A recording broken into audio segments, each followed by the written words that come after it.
Mga idol at kabayan, breaking news. Mga idol at kabayan, sabi ko nga, takot ang Iran sa Israel at Amerika. Tagapagsalita ng militar ng Iran, sinabi na ang kanilang gagawing paghihiganti sa Israel ay hindi pa ngayon at posibleng matatagalan pa raw. Kung akala ng Iran na nagbibiro ang Amerika, aba, nagkakamali sila. Dahil sa totoo lang mga kabayan, pinalibutan na ng puwersa ng Amerika ang Iran, Syria, Iraq, Yemen at Lebanon. F-22 at carrier strike group ng Amerika lumapit na sa Iran. Saudi Arabia, kunwari ayaw sa Amerika. Pero ang totoo mga kabayan, humingi pala ng security guarantee sa Estados Unidos. Kung kayo ang tatanungin, dapat bang silang tulungan ng Amerika? Secretary Blinken sinabi na nakahanda ang Amerika kung anong landas ang tatahakin ng Iran at ng mga proxy nito.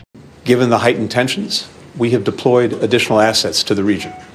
But also to make clear that if it does, we are fully prepared to defend Israel.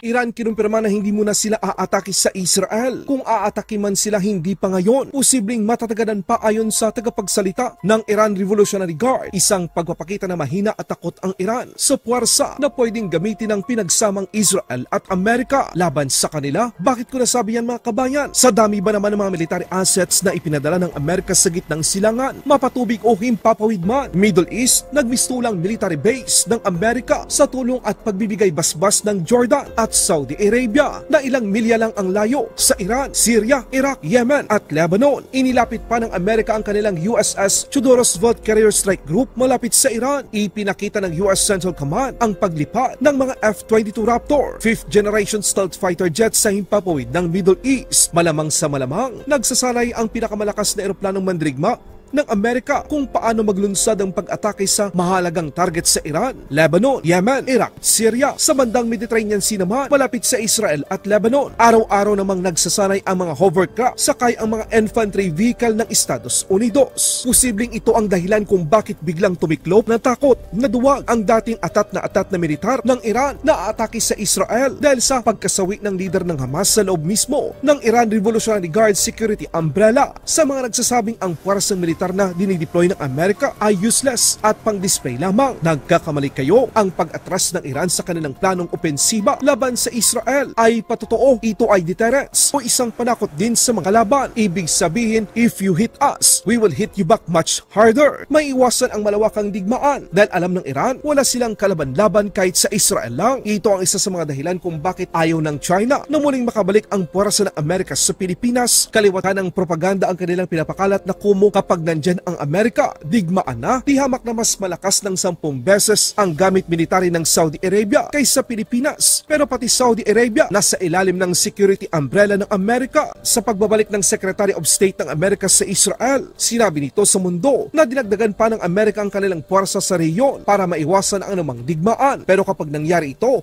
nakahanda ang buong puwersa ng Amerika. Two main goals in mind. The first is to reaffirm the commitment of the United States to Israel's security. That's a commitment that we put into practice virtually every day since October 7th, including when Israel was attacked directly by Iran back in April.